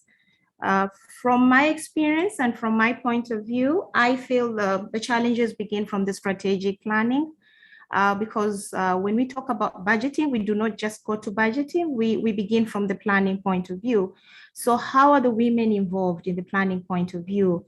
So you find the involvement of the women, of which from our point of view on the financial sector, when we're dealing with the issues of financing, which is the major component, bringing up women through empowerment. And if we want to eradicate poverty, we need to empower them financially. So we feel like they're not being involved in the strategic planning. What kind of key areas should we focus on? What kind of areas that you feel we could help them more compared to what they have? So like Semkae said, we really need to identify the key stakeholders. Unfortunately, when you look at the AFI reports, the Alliance for Financial Inclusion, most of the women are in the informal sector. So how much do we drill down to reach them so that we can get their views into the budgeting process? Do they even understand what is budgeting? But once you start moving down and you start going to areas whereby you see them working through their own budgets, they can align their own budgets through their own cooperatives, through their own small groups. We've seen the likes of the Bikoba, which are more women-led, and they're doing a very good job when it comes to budgeting process. So they do not just have the room for representation, like how Gibson put it, and they're not having a place whereby they can really bring up their ideas, but they are exactly this, from the initiation, they can do the planning, they can do the strategic analysis, and they are very much competent enough to undertake the implementation themselves from the level that they stand on. So when you look at the whole budget, like the national budget, it talks about generic areas, like you're talking about the agriculture sector, you're talking about the water sector, but it does not really come out clearly how exactly are we going to facilitate women to get to move into these kind of sectors. Because even if you allocate budget to agriculture, what initiatives do we have in place that are really bringing up the women? So from the point of strategic planning, I think it's very imperative to look at it from the formal point of view, like from the local government point of view, maybe to have a way of collecting initiatives of how can we allocate the right budget to what the women feel is their area of interest for now. We're also looking at the issue of allocation to productive areas, because the women are the ones, like how Neema and Gibson were saying, are the ones dealing with the productive sectors. So if we are to do the actual budgeting and allocation, it's very important to look at the productive sectors and how much contribution are the women bringing in. And because we do have a challenge statistics looking at the informal sectors, it becomes very difficult to understand their contribution, although they're the major players. So even if we are talking about the real budget, you find you leave out the women, because you'll find them on the other chunk of the informal sector, whereby they'll not be part of the decision making. We're talking about good boards. We're talking about boards whereby they can make decisions. We're talking about national accountancy associations. You'll find majority of the women will not be in those kind of areas. So a voice to be spoken is from a feeling that you have. Once you're a woman, you tend to understand better, because when you're talking about productive sectors like agriculture, where you find the women are not moving even miles, they're just having the normal processing, they are not being financed, though the allocation of financing could be going to that particular sector. So I think it's very good to look at it from a strategic point of view, and how can we really involve them in terms of their levels, rather than looking at them in a cluster. They should be disintegrated to a level, so as we can really reach the informal sector in a proper representation. Thank you, because much has already been said by Dr. Neema and Semkae and Gibson. So from my part, I think that's all I have to share. Thank you very much. Thank you very much, Hadija, for sharing that and for bringing in, of course, basing it on your experience, not only just as a woman, but for working in the financial sector, and this, in your case, specifically at the Bank of Tanzania, and sharing once again the importance of being involved from the planning stage. I think once again that echoes what has been said by the previous panelists in terms of understanding really the steps, the processes. So in as much as we're talking about including and increasing the participation of women in the budget process, but how? And I think that is really the most important question. So how exactly do we do this? Dr. Lucas started us off by pointing to the fact that Tanzania is making some steps, and we have some things in place, but once again, is this enough? Can we do more? I think all the panelists have echoed my initial sentiments, that feeling that we can perhaps do more. And that also came up very clearly in your presentation, Hadija. Thank you for pointing to the importance of women being included at the very planning stage, at the very beginning, and not just as almost as a token measure or to be added on just to almost tick a box so that we can say, yes, we're doing it and we have women on board, but really how are they participating? You talk to the importance of bringing women at the planning stage as a strategic move, which once again, you're echoing what Semkae said, that this is an issue of strategic imperative. And then also you pointed to the Alliance Financial Inclusion Initiative and how it's important for women in understanding and being part of that, and in really being a critical piece when you're talking about finances.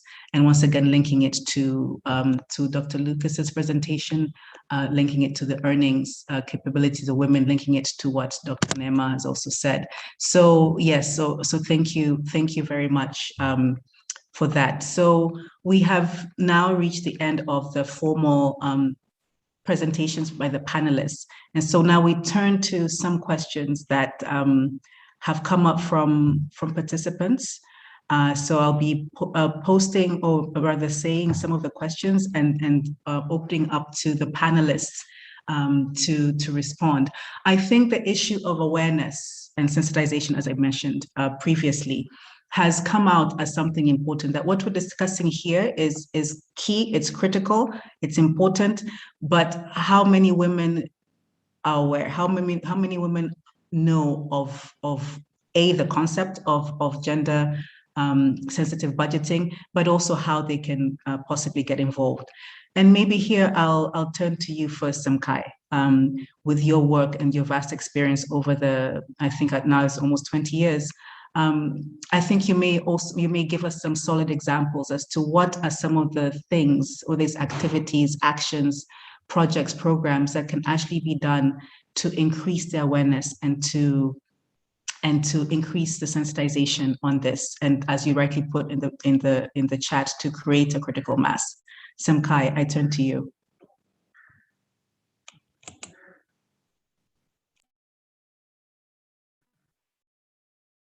Semkae, switch on the microphone. You're muted, Semkae. Yeah, sorry. Yeah, I think one of the first things is to make policy issues and prescriptions in particular accessible to the common person.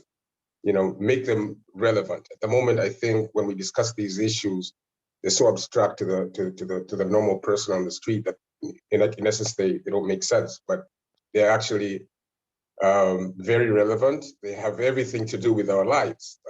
And going back to Lucas' presentation, I mean, you mentioned something really important about women and unpaid work. Yes, the budget doesn't seem to recognize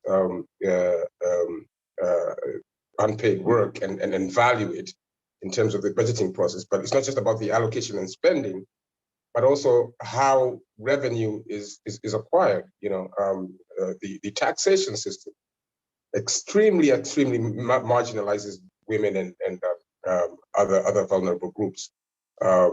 When you buy a loaf of bread, for example, you pay VAT on it, whether you're a billionaire or you're a poor woman in the village, it's still 18%. Very regressive taxation system that hurts the vulnerable the most, But do these issues, the way they're packaged, do they make sense to the people out in the street, to the people out living in villages and rural areas? I mean, if we're to be able to translate these, I think then we'd be a close stepper to building the critical mass. I focus on taxation because I think it's not just the VAT and excise duties as examples, and how they hurt, and how regressive and how they hurt women and other vulnerable groups, but it's also when it comes to the exemptions. You would think that at least women, when buying, when consuming goods and services, the taxation system would recognize that, particularly the unpaid work and their vulnerability. They don't. I mean, exemptions go to multinational corporations and other big companies. So then that's strange, but it's reality. I think it's one way or other looking at it. It's a power issue, you know. Those without power can't seem to fight for themselves, and those with power seem to be able to move policy in their favor. But yeah, so the other thing I think which is important to note, I'd like to is the issue around spending that seemingly looks non-gender sensitive, but it actually is.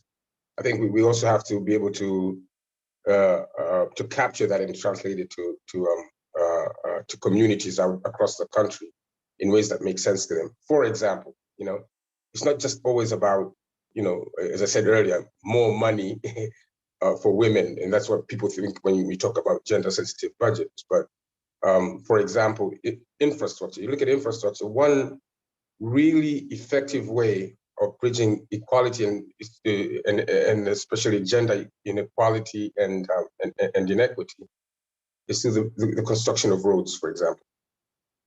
A road, yes, reaches men and women, the same way and gives them access to markets the same way, but it can make tremendous gains for women. For example, not just to access to markets, but closer access to a hospital for pregnant women, for example. You know, so you're building a road that gives access to a community, but in actual sense, it has tremendous advantage to a woman because of certain special needs.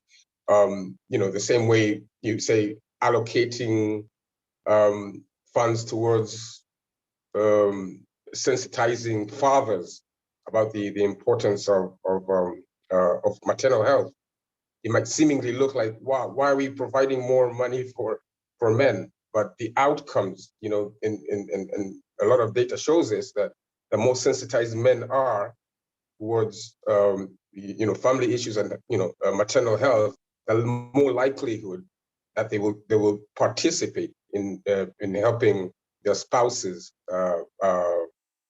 during the maternal period, but even postnatal period. So sometimes you have to look a little bit outside the box to be able to gain more gender outcomes and in ways that you can communicate these to communities in ways that make sense to their daily lives. Thank you, Semkae. Thank you for really talking about tangible things that we can think about and tangible steps that we can take, looking at policies, making them more accessible and relevant. Looking at women in unpaid work. Both Dr. Katera and Dr. Neema pointed to this, and Dr. Neema even pointed to the fact that it doesn't get accounted for in terms of contributing to the GDP. Looking at the taxation system, I think you raised something that is also really critical that we haven't touched on so much today, but it's part and parcel of this bigger system and the bigger process. And then linkages with other sectors, for example, discussion about infrastructure and how that can also serve as a tool to alleviate some of the burdens that women face.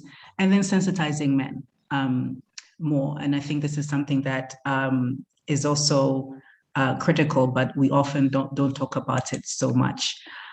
Before I turn to other questions and comments, I would like to favor two individuals. One, Dr. Anasia Maleko, and two, Chiku Semkae. If you could kindly unmute and give us your thoughts, reflections, and opinions as to some of the things and facts and issues that have been raised today. So maybe I'll introduce I'll welcome first Dr. Anasia Maleko. Karibu sana, Doctor.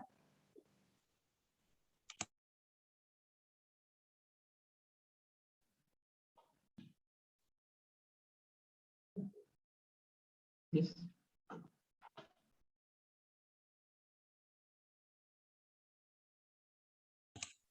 Or if Doctor is not ready, then Chiku Semkae.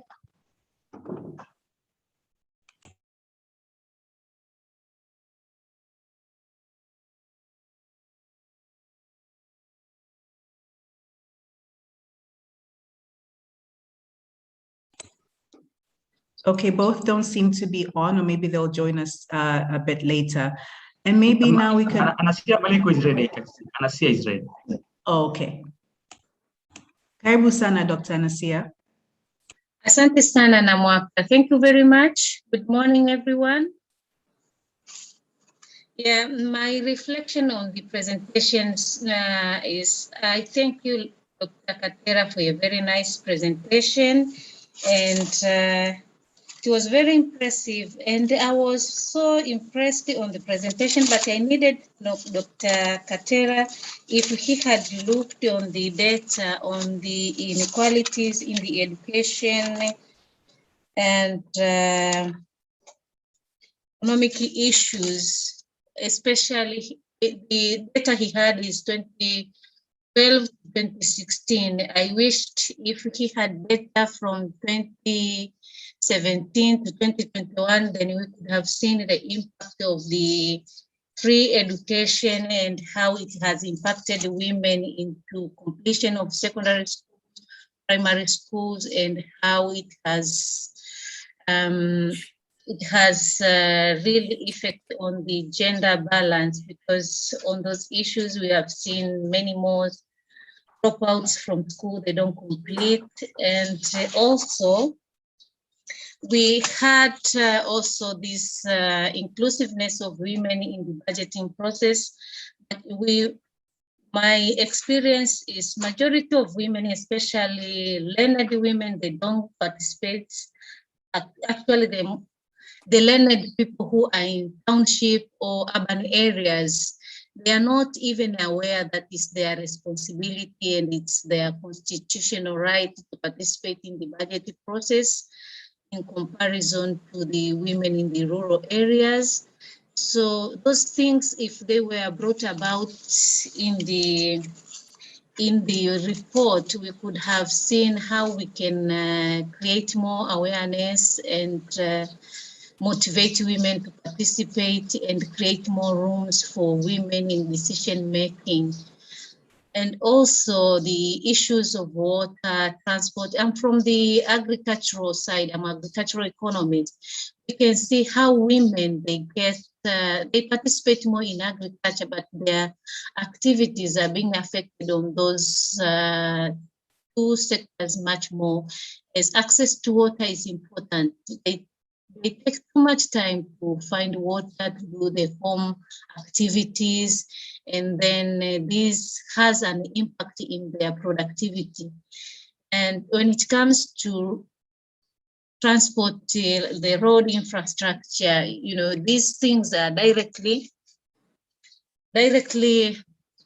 connected to the agriculture sector. They need to travel long distances to their farming areas, and then when it comes to harvesting their products, they have to carry the products long ways to the marketing places, and then the reward they get from the product in comparison to the work which has been done is not that it's not comparable. They do much more and they earn less in comparison to what they do.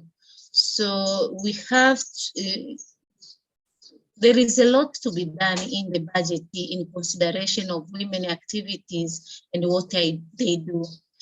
And the other issue I have is the parliamentary. We expected that we have women in the parliamentary session, and especially we thought they could have addressed the more of gender issues, especially those impacting girls in higher levels, because they drop more from school. If you go to primary, secondary schools, especially for the girls, we've seen the government working on the issues, the bill of sanitary pads. This issue has been brought about to the parliament for quite a number of years, but its effect, the way it's being implemented, haven't been much as we expected. So these are the things that they bring, you know, girls down. Yes, they do normally worry about their, menses. They drop out school because they don't have the financial muscle to buy those sanitary pads. So when it comes to the menses, they can miss schools, which is and sometimes they drop out completely from school because they can be facing that moment while they're in school. And we expected the Madam Speaker, who is a Deputy Speaker, who is a woman, to speak more of to enforce more of the law. But these things are not coming out to those who are representing us, and they don't push the women agendas as we expected. We are pushing to have more members of women in the parliament, but we don't see them pushing women issues as we expected. We are happy to see Madam President is really pushing agendas for the issues that are concerning women, especially water and positions, but we are not yet there. We won't get there if these issues are not addressed from the grassroots, especially from the local government, and then you come to the higher levels, to the ministerial level. I'm done speaking for now. Thank you. Thank you very much, Dr. Anasia. If we could now welcome Chico Semkae. Karibu sana.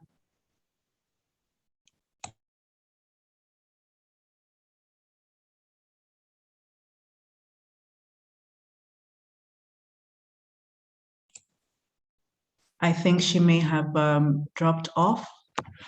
So as we are almost at the end of our session, the 2 hours has gone by extremely quickly. And a lot has been said, a lot of information. You can also rewatch this session today on YouTube. The channel has also been posted in the chat.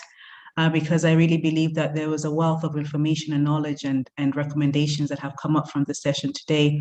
But before I go to Pascaline's wrap up, I'd like just to give our keynote speaker, Dr. Katera, and our 4 panelists half a minute to give us your concluding thoughts. So first, karibu sana, Dr. Katera. Thank you very much. Thank you very much for giving me half a minute for this. Of course, there are a lot of information coming up, a lot of points floating around the importance of gender budgeting in ensuring that we have equity, gender equity and inequality, and we can address inequality. And of course, discussions have shown clearly that, of course, we are moving. Tanzania is doing some progress in ensuring gender equity, but of course, there are a lot of things that need to be done. We have seen that, of course, issues around the way people are defining it. It's like ensuring that women have more resources. But then we say, no, actually, it's about ensuring that budget process mainstream gender issues. In that case, ensuring that all those activities that will address gender inequalities are getting resources, and the resources are spent prudently. But the most important thing is women participation in the budgeting processes. And we see that it looks like there's no incentive for them to participate, but there could be different how we can sensitize them. Of course, we know the role of civil society is very important, but of course, seeing the outcome. If they have participated this year and in the subsequent year, they don't see their proposals taken into consideration, then definitely this will actually play a role of this incentive in their participation. So it's important that whatever is done, I mean, whenever they participate, the issues are taken into account, and then in that way, that becomes an incentive for them to subsequently participate. So that's why the role of civil society is very important to undergo expenditure tracking studies to see whether whatever had been allocated were really executed and so on and so forth. I think I should end up there because the time was limited, but there are a lot of things to talk on these aspects. Asante sana, Dr. Lucas. Thank you for summarizing some of the key aspects and your takeaways from the session. Semkae, karibu sana. All right, in a minute or less, I think important building a critical mass around not just gender budgeting, but gender mainstreaming. I think that's lacking in Tanzania, although it might seem to many that a lot of work has been done around that. But I think a critical mass to push things with more acceleration is important.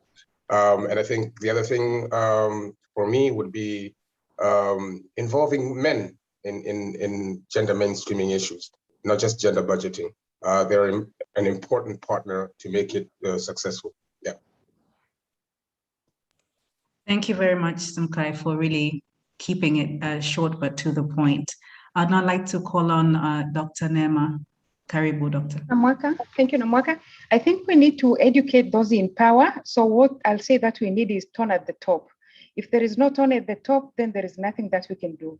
And then the rest of us, we need to recognize that we want gender equality and we have to empower all women and girls. So we need to start from the bottom. Our young kids in school, secondary and everywhere, we need to tell them what is it that they need to achieve.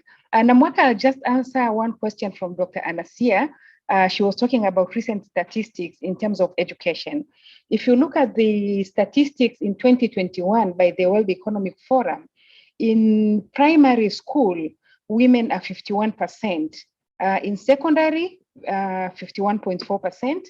And in higher learning institution is 35%. So we need tone at the top, which will push us down to achieve what is needed to achieve. Thank you. Thank you very much, and thank you for pointing to those important statistics. I think our one panelist, Mr. Bayona, has dropped off. I think he had a prior engagement.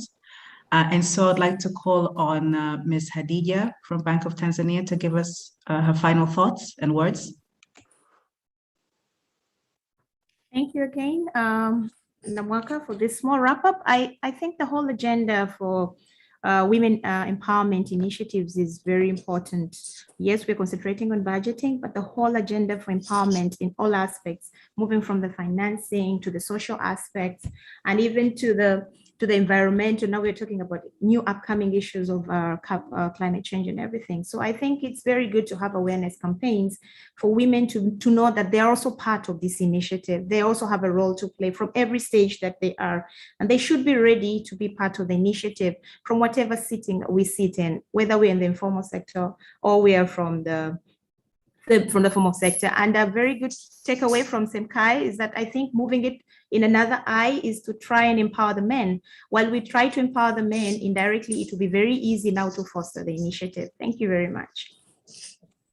Thank you very much, Hadija, and thank you for all the panelists. And I think you have answered one of the questions that a panelist posed, Mr. Rashid, asking, who is responsible to involve them? Who is responsible for involving women? So I think from the quick summations from the panelists and from Dr. Katera, Mr. Rashid, you get a sense of it is a communal, and it starts from individual level, but it's individual level, family level, whether it's men being sensitized, the community level, from what Mr. Gibson explained, what happens at the Baraza level, getting more women involved there, initiatives all the way up to the ministerial level, and at the parliament level, which also Semkae has mentioned. So I think from all the discussions that we've had today, that good questions that you asked is like, who really is responsible for involving women in this process? There's not just one party. There's several things that need to happen for us to actually really realize the gender sensitive budgeting that we're aspiring towards. So Asanteni Sana, I will now turn the floor to Ms. Pascaline to give us a wrap up of our discussion today. Welcome, Ms. Pascaline. Asante sana, Namwaka. Thanks a lot to all the people who have made this panel possible. My name is Pascaline Gabori. I'm the director of Pilots for Dev, which is a partner of this project. The objective of the panel today in the project was to see how gender-sensitive budgeting can be an important tool to reduce gender inequalities and inequities. I would like, first of all, to thank really much the research team led by the Professor Marcelina Chijoriga, to have brought this topic forward. Indeed, this topic has emerged only in the last decades and is still unevenly applied, including within the European Union. So we see this panel as an opening for more research and dialogue. I would like also to thank our moderator, Namwaka Omari, for an amazing moderation, and also the organizer, Hadija Omari, who has made this panel possible, as well as Bram de Smet for the technical issues. So I will offer a really simple wrap-up, which will be, of course, really incomplete because we have had a lot of insights in all these presentations, which has been, in my opinion, a very good panel.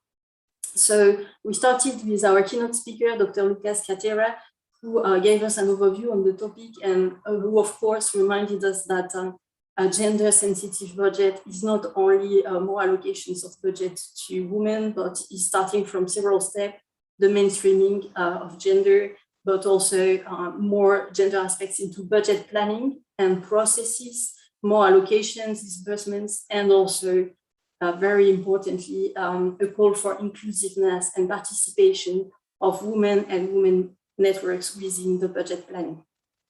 There is, of course, a possible increase in inequalities, but he reminded the role of women into human development, but also that there has been initiatives and programs since 2001 in Tanzania for more gender-sensitive approaches and budgets.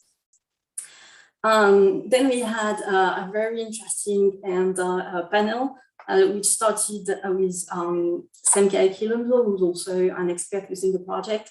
And he also mentioned the question, how do we increase awareness on the budget planning? There are, of course, an important representation with 1/3 of women parliamentarians and now a woman as head of state in Tanzania, but this may not be sufficient for all the women to be aware of these possibilities to be included into more gender-sensitive planning.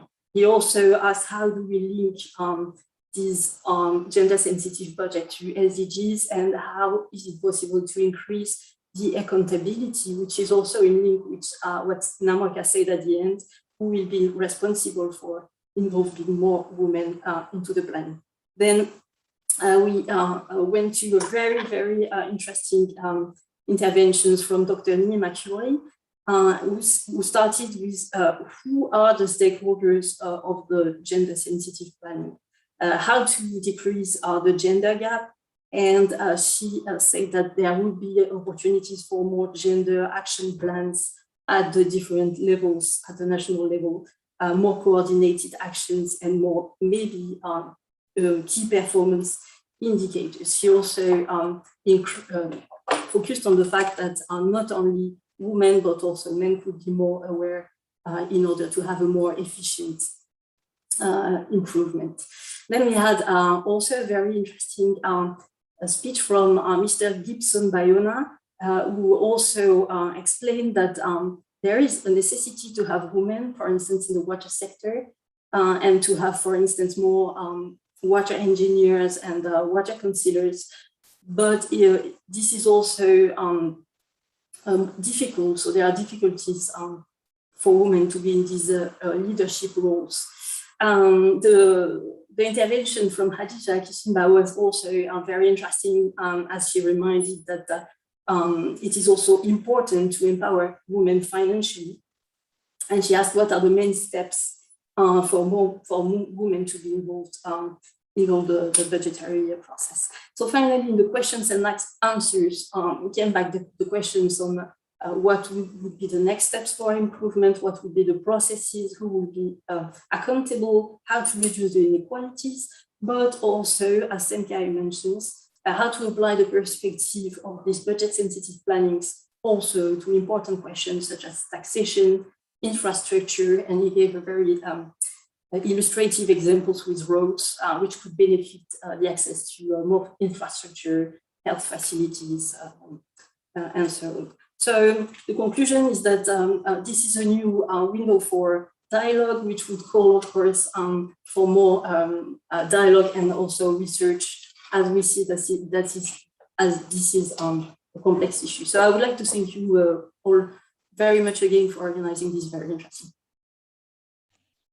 Thank you very much, Pascaline, for summing it all up for us in a very concise way for us to have our key take-homes. Before we conclude, we would like for you to take a very, very short online poll. It will take you 1 minute, I promise you.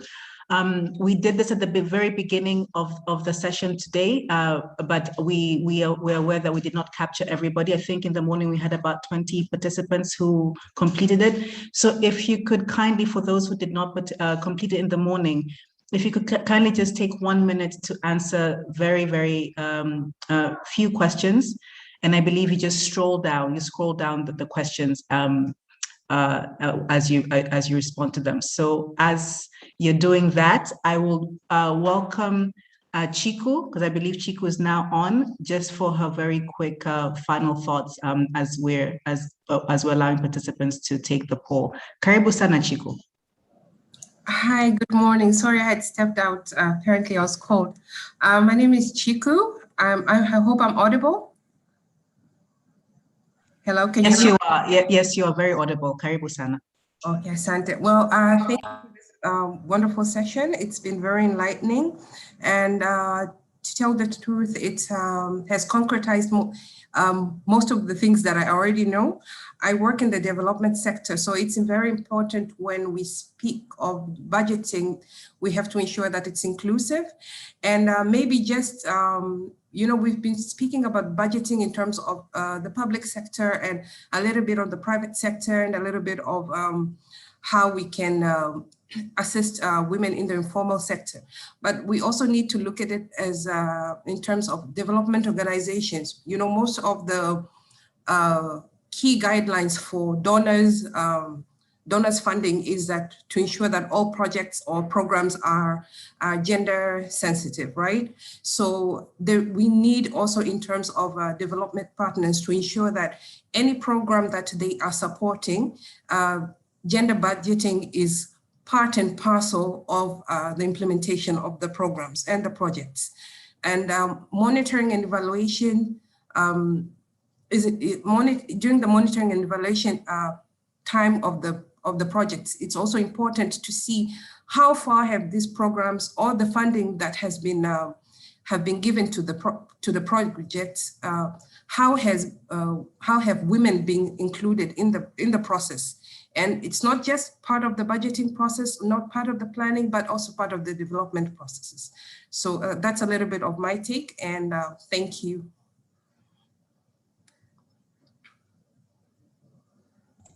Thank you very much, Chico, and thank you for really also bringing in the other angle in terms of the development projects and how that and their role to play. So I think we have really received a balance in terms of inputs and discussions, which is really what the Pilot for Research and Development strives to achieve in promoting and to nurture dialogue between public sector, private sector, CSOs, but also other non-state actors such as the development partners. So asante sana, Chico, for that very insightful,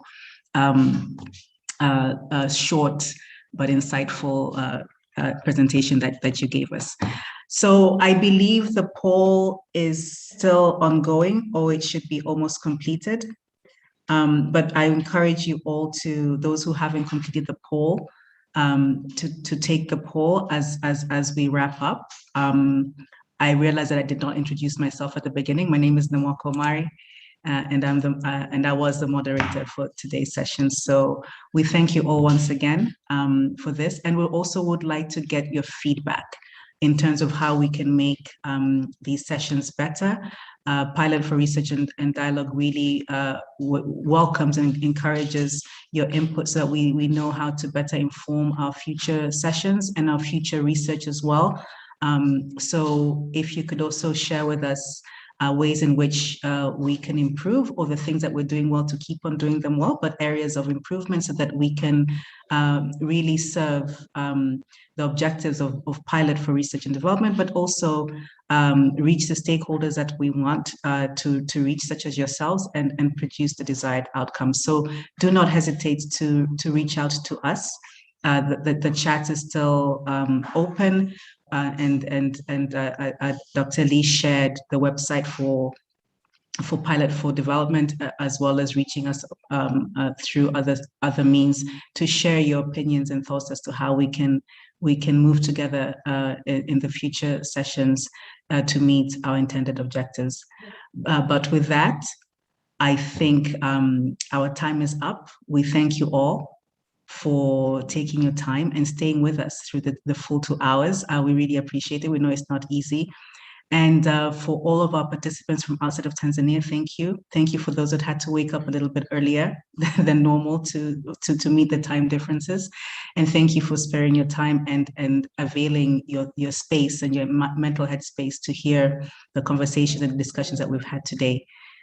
So once again, feedback on this session can be mailed to info@pilotfordialogue.com or via Twitter. It's just been posted on the chat. And thank you all for taking time to complete the poll and for your contributions to the session. So asante sana, have a fantastic day. Thank you. Namwaka, if I may add that you're all very welcome to our next panel that will occur at the end of this month on the 30th of September, and that will focus on youth involvement in the budgeting process as well. So Right. Namwaka, you will be moderating it as well. So you're all Yes. warmly welcome to this very important issue panel as well. Thank you. Yes, thank you for that reminder, Dr. Elise. And yes, myself and Hadija and the entire team will be reaching out to you very soon again for our next session. As Dr. Elise mentioned, will be on the 30th of September. It'll take on the same platform in terms of online, but we will be reaching out to you in terms of the actual logistics and more specifics in terms of the topic and the speakers. So thank you very much. And yes, have a good day. Thank you all. Bye-bye. Bye-bye. Thank you so much and bye-bye. Bye-bye, everyone. Bye. Thank you. Goodbye. Bye. Thank you. Thank you, everybody. Bye. Thank you.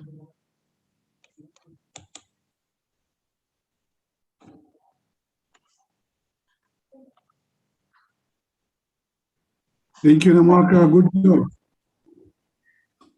Thank you.